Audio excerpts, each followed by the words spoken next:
Hello, everybody. Thank you for tuning in to the Liberty Report.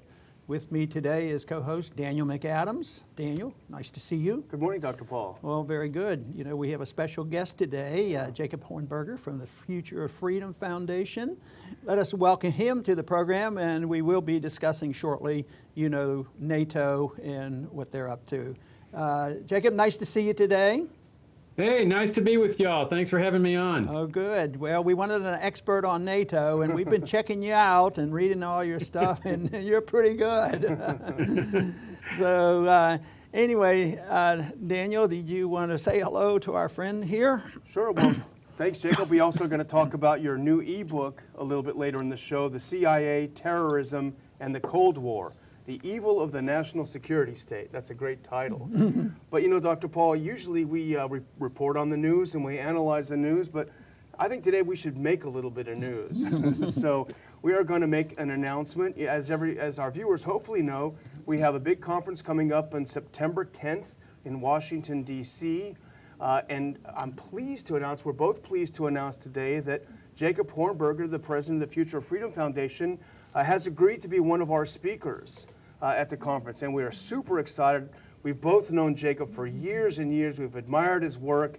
He is a true blue, dyed-in-the-wool non-interventionist, and that's what we need because that's what we're going to make the case for. So thank you so much, Jacob, for joining us. Well, wonderful. We have announced earlier this week that we would be talking about NATO. There's a conference going on at Warsaw. And, you know, they used to have an old Warsaw Pact, but it looks like it's being reestablished right now. But the players have aligned themselves quite differently.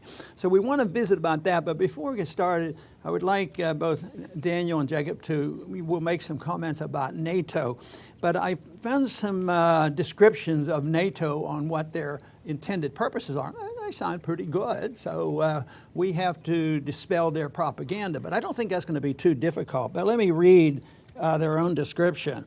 It is an organization that is political. NATO promotes democratic values and encourages consultation and cooperation on defense and security issues to build trust and in the long run prevent conflict. We may hear a challenge or two from that. And then under the military, NATO is committed to the peaceful resolution of disputes. If diplomatic efforts fail, I didn't know they did that, it has the military capacity needed to undertake crisis management operation. That's equivalent, you know, to something called war. So that's what they say they're all about, but I think this panel is going to have a little bit different opinion. Do you want to chime in a little bit there, Jacob, and tell us whether you believe their propaganda or not? Well, first of all, let me say I'm really excited about being part of your conference. Even if I weren't invited as a speaker, I would have been attending as an attendee. It sounds very, very exciting and very, very important. The concept of non-intervention is one of the keys to a free and prosperous and harmonious and prosperous society, and it's an honor to be with you guys at that conference. Yeah, I'll chime in. That's your word propaganda is the perfect word for it, because that's all it is. I mean, NATO is a post-World War II, Cold War era dinosaur organization. It was brought into existence to wage the Cold War. The Cold War ended. But unfortunately, unlike the Warsaw Pact, which consisted of the Soviet Union and Eastern European countries, NATO decided to stay in existence. And it is not a provider or a guarantee of peace. It is the instigator of crises. It produces the crises, Ron, in order to justify its own existence. We see that in the Ukraine, where NATO was coming all the way up to Russia's borders when Russia finally reacted. We see NATO's participation in Afghanistan, in the Middle East, that is just a cauldron of death and destruction. I mean, they are a walking advertisement for non-intervention, and that's the direction where we should be going. All right.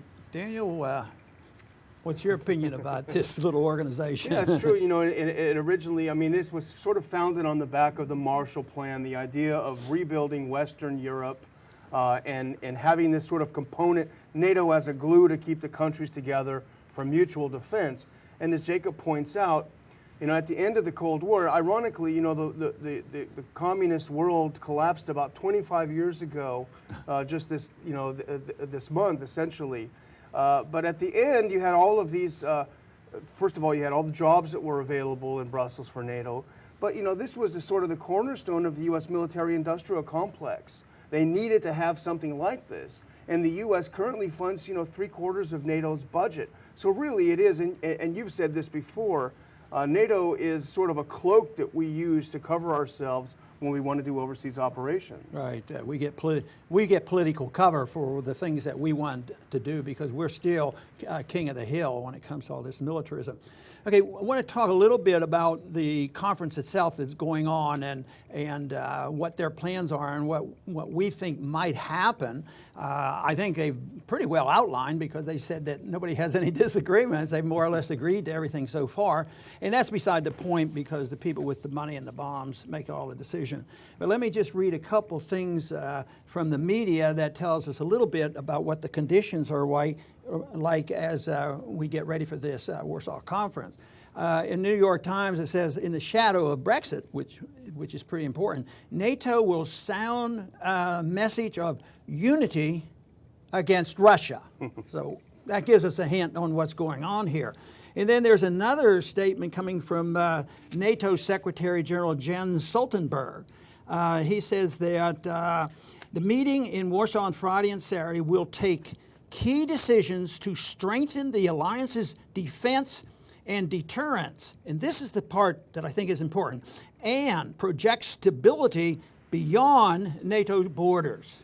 So that's the setting for this meeting. So it's too bad the American people don't realize what's happening. It's too bad the American Congress doesn't even know what's happening. And if they did, they don't care. They're still worried about, you know, emails and a few other things in this campaign that seem to be pretty irrelevant when it comes to war and peace. So what can you two expect with this meeting coming up? Well, Ron, imagine if Russia recomposed the Warsaw Pact and brought into the organization Cuba, Mexico, Venezuela, Guatemala, and announced that they were going to send Russian military troops and missiles along the southern border there with Mexico and the United States, that it was only for peace, that the Americans just didn't need to be concerned about this, that it was all just for stability and to protect these countries from U.S. potential aggression. We can all imagine what the reaction of U.S. officials would be. That this is nonsense. This is threatening. It's aggressive, and it's no different from what NATO is doing over there now with all these troops. And you're right. It's just a cover for the U.S. national security state. Let's face it, Ron. They need a crisis. They need constant crises. That's what the Middle East is all about—a perpetual terrorist-producing machine. That's what the Ukraine crisis is. Now we've got a renewed Cold War with Russia. They're stirring up trouble with China. The only way the national security state, which is another Cold War dinosaur organization, can justify its existence is with continued crises. And that's really the mission of NATO, to produce these crises. Yeah, I think that's a good point, Jacob. And I think that explains this sort of pivot toward Russia, so to speak. You know, NATO has tried its hand in Libya. We all know how that's worked out. It's much worse than before. NATO is, its #1 overseas operation is Afghanistan. Well, that's not going very well. The president is having to keep more troops in there, so he says, than he was planning. That's working out terrible. NATO's been involved in Syria. That's not worked out as planned. But Russia is the big enchilada. You know, if you can get Russia as your adversary, if you can create this impression that there's this huge monolith, then everyone's going to clamor for protection that the NATO bureaucrats and the military-industrial complex is so happy to provide. Yeah, you described the problems and the failures. They're all over the place, not counting the costs and the excessive cost to us and its contribution to our economic problems here. But this whole idea of projecting stability beyond NATO's border, and also they've used the word enhanced forward presence. So they're not satisfied. They want to go further. this whole thing about getting out of Afghanistan, the success there is no greater than the total failure of Iraq. And yet they want to expand even further. They never stop. And, I think it's interesting. We'll get Jacob's opinion on this and tie this into the sentiment now with Brexit. We've had a few of the neocons who were for Brexit, but boy, they expressed a little bit of concern about NATO. But in many ways, the principle's the same. So I think they're dreaming a little bit and say, oh, well, Brexit is okay. What do you think? Do you think there could be a spillover and maybe we can wake up a few people around the world and say it's time to have a lot of people exit from a lot of these organizations? I don't think there's any question about it, Ron. In fact, I read a stunning statistic in an op-ed on the 4th of July that a woman named Elizabeth Cobbs wrote for the Los Angeles Times. It's a great op-ed. It's about the founders' foreign policy of non-intervention, George Washington, Hamilton, and so forth. But she cites a statistic in there that's absolutely stunning. She said the Pew organization conducted a poll in 2013 that stated that 52% of the American people now say it's time to mind our own business and let the world handle its own problems. That statistic then rose to 57% in most recently when they conducted the same poll. I think Americans are finally coming around to rediscovering this philosophy of non-interventionism on which our country was founded. And if we could exit NATO, exit this whole concept of interventionism, it would make what happened with Brexit, even what happened with the fall of the Berlin Wall, I think look rather small compared to that type of exiting. Right. Yeah, I think, and you're seeing some sort of spreading of the so-called contagion in a way, if you will. The Czech Republic, the President Zeman of the Czech Republic said we should probably have a referendum of our own on EU membership, and Hungary is having a referendum on whether or not they should abide by the EU's refugee rules. They're having that in October. So these little things that used to be they used to be able to say, oh, those are just far-right parties with these extreme agendas. But now you're seeing it making its way into mainstream parties, mainstream ways of thinking. In Germany and France, there's a rising sentiment about this. So I think there is a kind of awakening, and hence that is why the media is stirring up fear. The fear of Russia. We've got to be afraid of Russia. But it's so obviously a lie, gentlemen, because one of the biggest problems of this summit is for the U.S. to convince these NATO member countries, you got to at least spend 3% of your budget on the military. None of the European countries are spending anything on their defense or on their military. You think if they felt they had an existential threat next door, they wouldn't spend a little bit of money to protect against it? Of course, we're living in, daydreaming the fact that we have money. All we have is the ability to still print money, and that will eventually end. But, the NATO and our policy, which is one and the same, has created a mess in the Middle East, which has also created a migration crisis too. And Europe is a lot worse shape than we are with this migration as a consequence of this. But it's a good excuse, to scare the people and say, well, we have to fight ISIS. We have to fight ISIS, and therefore we're going to do all this. And that's another excuse, if it isn't the Russians, it's ISIS, And it looks like right now, if you look at some of the things going on in the Middle East, in particular Syria, it looks like Russia might be the only one that's really fighting ISIS, in a real way. So I think this is the mistakes that they have made has also produced another crisis to worry about to stir up the fear in the American people. Yeah, and I think, Ron, we shouldn't forget that ISIS is a direct result of the interventionism itself, too. Right. That before, there was no ISIS before the U.S. Invaded and occupied Iraq. And there's another factor here to consider, and this is what Americans should be questioning, is do they want their American men, and probably women, because they're now talking about drafting women too, to be giving their lives automatically in the defense of countries that are thousands of miles away? And that's what they've done with this. They don't need a declaration of war if war breaks out between Montenegro or Poland and Russia.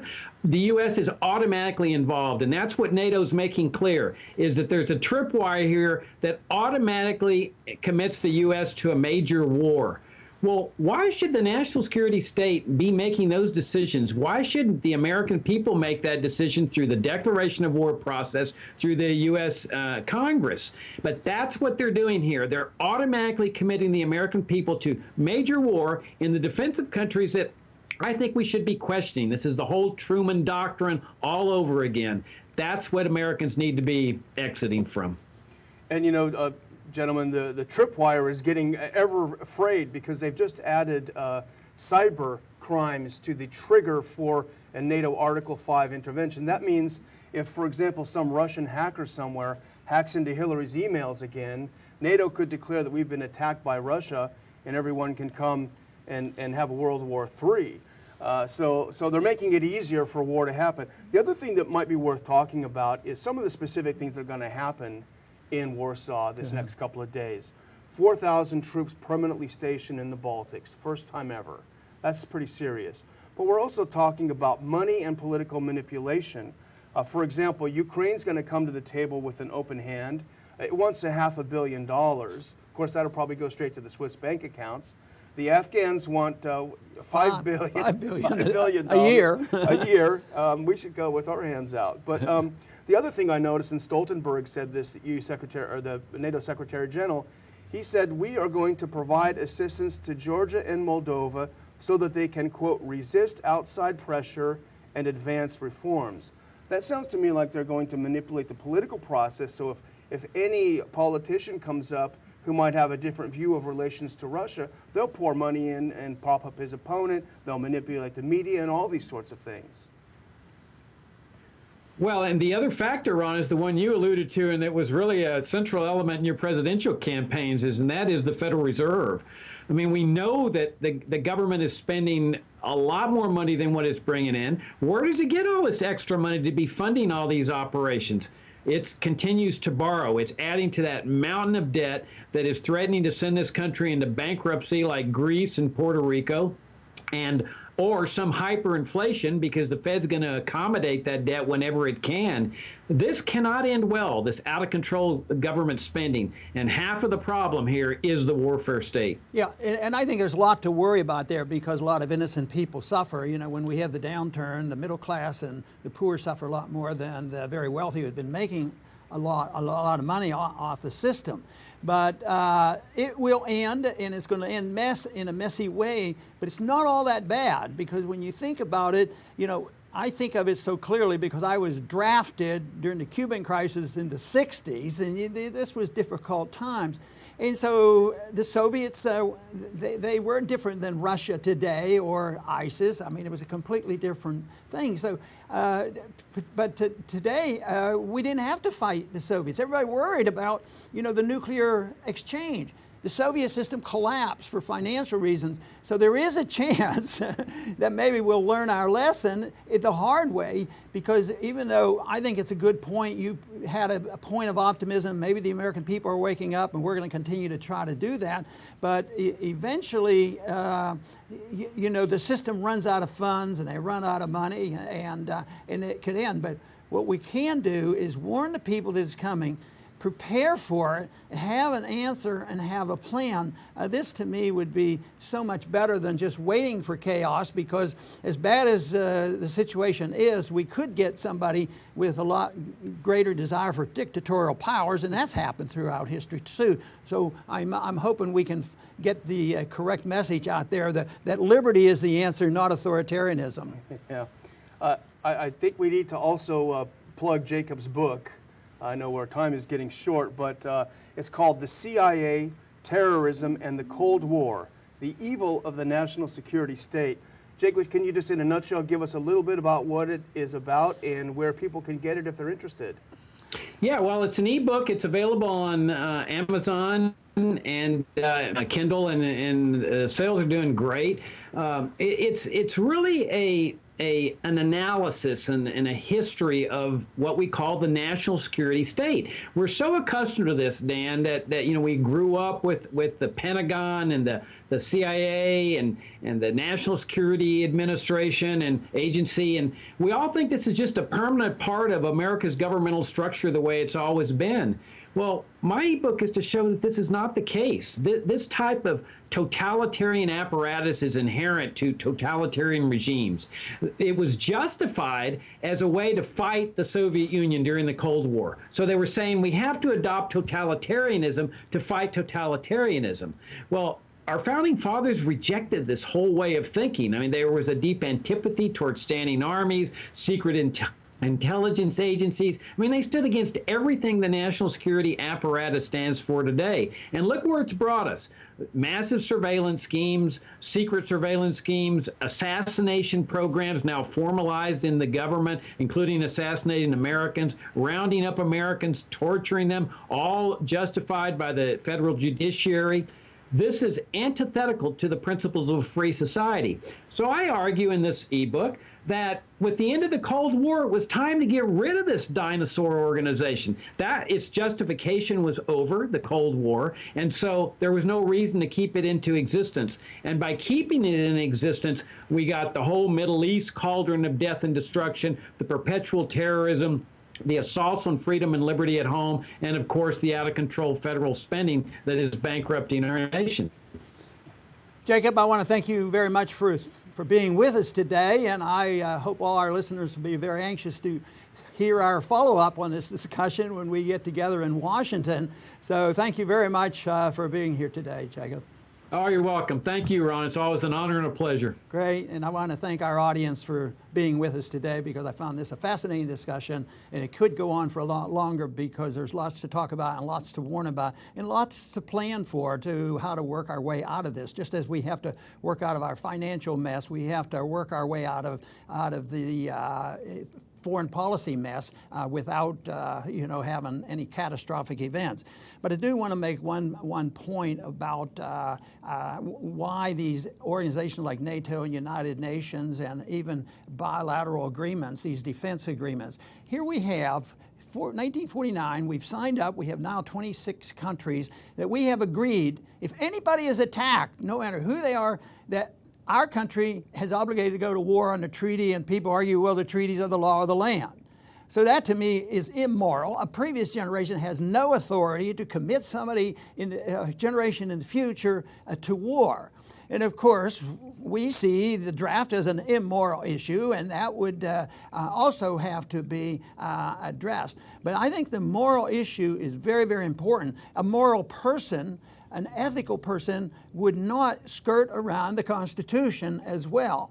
But what we need is greater confidence in the cause of liberty, a better understanding on the non-aggression principle, and apply the non-aggression principle to economic matters, social matters, as well as foreign policy matters. And I can guarantee the people, if we can just get a larger number of individuals that would endorse this principle, there will be a much greater chance for peace and prosperity. I want to thank everybody for tuning in today. Please come back soon.